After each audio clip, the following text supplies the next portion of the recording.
أهلا بيكم في حلقة النهاردة واللي هتكلم فيها عن أسهل وأحلى وأجمل مرحلة هتمر عليك في حياتك في كل المراحل الدراسية اللي مريت بيها.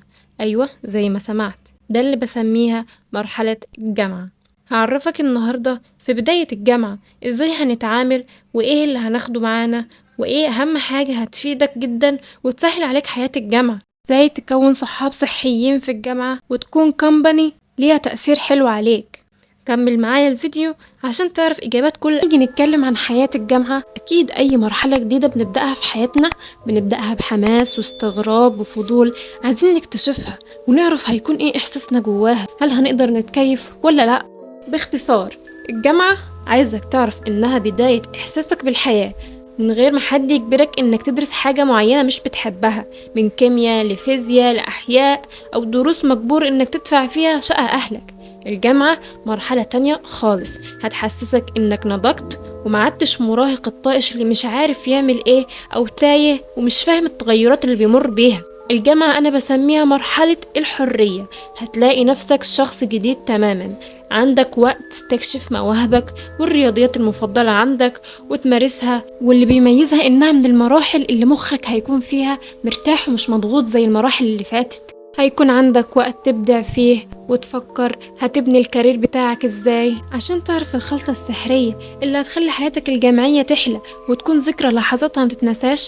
أول حاجة لازم تعرف المفروض تتعامل ازاي. لازم تعرف انك مش لوحدك اللي داخل اول يوم جامعة، في منك كتير قوي في الناس اللي داخلة معاك دي برضه اول يوم كلية، فما تخليش دي حاجة توترك ولا تخوفك. وطبعا في بعض المجتمعات في ناس عاملة حسابها ان اول يوم كلية بقى داخل كلية عايز تعمل شلل صحاب بنات وولاد مع بعض، والكلام ده طبعا مش صح خالص، لأننا مسلمين ومش هدفنا من الكلية حاجة غير ان احنا نتعلم.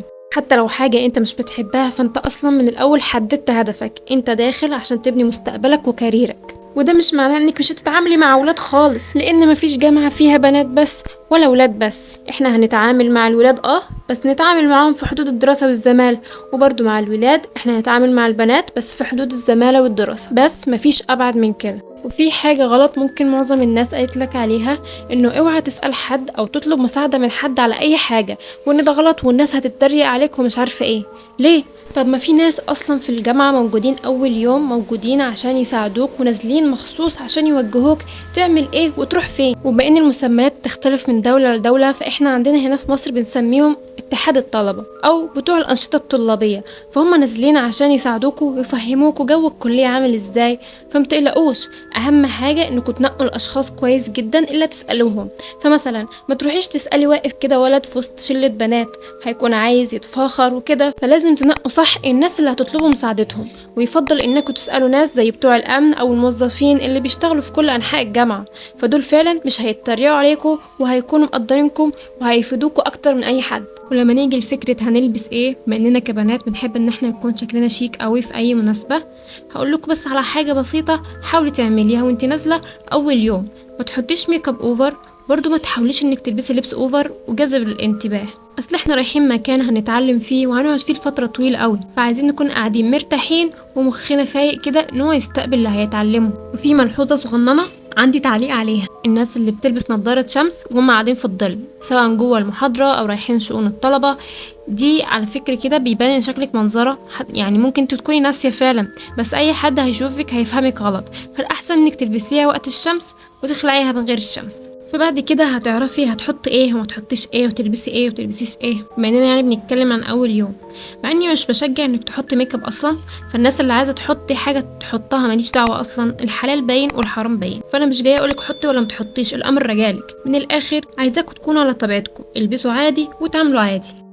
وبالنسبه للولاد طبعا مش عايزاكم في اول يوم تروحوا لابسين بدل وكده، ده البسوا حاجه طبيعيه وهاديه ومريحه تليق بالمكان اللي انتوا رايحين تتعلموا فيه.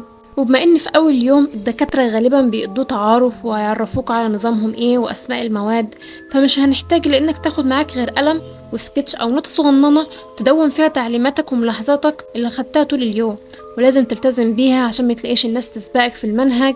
ده لو انت عايز تتفوق وتشد حيلك من اول السنة. ممكن تاخد ازازة مية معاك او تنزل تشتري قبل المحاضرة على حسب ما انت عاوز ايه، عشان في احيانا هتلاقي ايام المحاضرات ورا بعض ومش هتلاقي وقت تنزل تشتري، فانت تجهز نفسك من قبلها وتجيب مية معاك. ولازم تاخد معاك اهم حاجة بطاقتك الشخصية، عشان بيكون في امن بيسألوا عليها ما يرضوش يدخلوك من غيرها. ولما نيجي بقى للفقرة الرابعة والاخيرة واللي اكيد معظمكم كمل الفيديو عشانها، بما اننا بنحتاج ان يكون لنا كومباني في اي مكان جديد بنروحه او حد نعرفه عشان ما نكونش لوحدنا، لان الانسان بطبيعته كائن اجتماعي وبيحب يكون في ناس حواليه. فانا هقول لكم على 5 نصايح خليكوا تكونوا صحاب ايجابيين وليهم تأثير صحي عليكم. اول حاجة معانا ولازم تركزوا عليها الانطباع الاول. يعني المفروض هعمل ايه؟ حاول انك تكون شخص مبتسم. اصل الجامعة اللي انت دخلتها دي هي خلاص جامعتك، هي ده خلاص المكان اللي انت هتروحه، سواء بقى هتحول بعد كده او هتفضل فيه. المكان ده انت هتقضي فيه سنة سنتين سنين من حياتك، فحاول تكون شخص مبتسم كده وفرحان بجامعتك وبمجالك اللي ربنا قدرهولك وكتبهولك، عشان نفسيتك تكون حلوة ومرتاحة، وبالتالي هتعرف تتعرف على ناس وتكون صداقات جديدة. تاني حاجة معانا واللي لازم تاخد بالك منها، لما تيجي تتعرف على ناس تعرف عليهم على اساس انتوا معارف مش اكتر من كده. ففكرة انكم بقيتوا صحاب مش هتقرروها من اول يوم ولا اول اسبوع ولا اول شهر حتى. اصل فكرة الصحاب دي ما بتحصلش الا لما مثلا يحصل لك مشكلة في مشروع من مشاريعك في الكلية، فبيجي حد يساعدك، ساعتها ممكن تفكر انت تحطه تحت خانة الصحاب ولا لا. وبرضه لما يجي حد يقف جنبك في مشكلة وانت محتاج مساعدة، فاصل في حاجات كتير قوي بتبين لك الشخص ده ينفع يكون صاحب ولا لا. مش اي حد كده تدخله في السيف زون بتاعتك انه يكون صاحبك لمجرد انكم تعرفتوا على بعض ولا اتكلمتوا شوية، لا طبعا.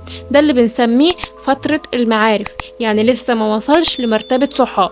فاكيد المعارف دول هيكتروا وهيكتروا اكتر واكتر، ساعتها تقدر تنقي منهم الشخص او الشخصين اللي ممكن يكونوا صحابك. ومش عيب انه يكون عندك صاحب او 2، لا طبعا، ده ممكن يكون عندك صاحب واحد بس يكفيك عن مليون صاحب. وبكثرة المواقف هتلاقي في ناس شبهك وفي نفس التفكير والاهتمامات، وواحدة واحدة هتصاحبوا بعض. تاني حاجة معانا لازم تعرفوها، ما تبخلوش بالمعلوم. يعني لما حد يسألك عن جدول المحاضرات أو عن أسماء المواد أو عن أسماء الدكاترة وعن مكان المكتبة، فطول ما انت عارف المعلومة قولها.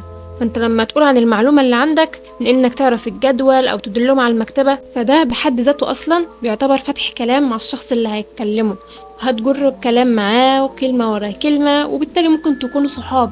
يعني مش شرط مع كل الناس، بس في ناس كده. رابع نقطة معانا واللي لازم تاخدوا بالكم منها قوي، مش معنى اني قاعدة لوحدي في سيكشن او في محاضرة اني اتعرف على اي حد وخلاص. يعني مش اي حد يجي يكلمني انا اشوفه صاحب. فانت متتعشمش بسهولة عشان ما يجيلكش خذلان بعدين. خليك ذكي في تعاملاتك. اخر نقطة بقى معانا واللي لازم فعلا تفكروا فيها وتتخذوها كخطوة، شاركوا في انشطة الجامعة. هتقدروا تكونوا صداقات كتير قوي من انكم بس تشاركوا في تيم وورك، نشاط معين، او تدخلوا منافسة او مسابقة في مكان ضد جامعة تانية. فانت هتستمتع وفي نفس الوقت هتكون صداقات جديدة. عارفة دلوقتي ان في شوية منكم هيقولوا الخطوة دي صعبة وجريئة وهنعملها ازاي؟ انا هقولكم هي بس محتاجة نقطة دفعة منكم.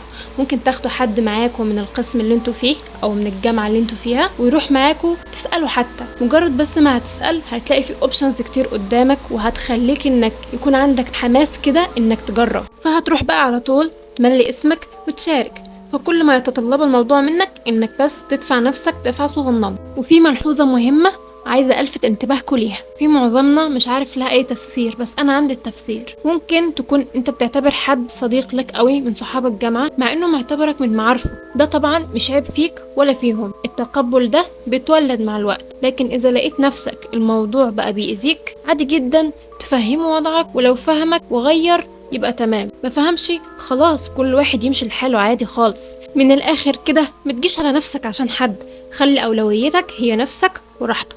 وفي نهاية حلقتنا النهاردة أتمنى أنكم استفدتوا وتقضوا أيام جامعية جميلة وسهلة مع أفضل صحاب وأفضل ناس. ما تنساش تعمل لايك لو عجبك الفيديو، وتعمل سبسكرايب وتفعل الجرس عشان تعرف كل جديد.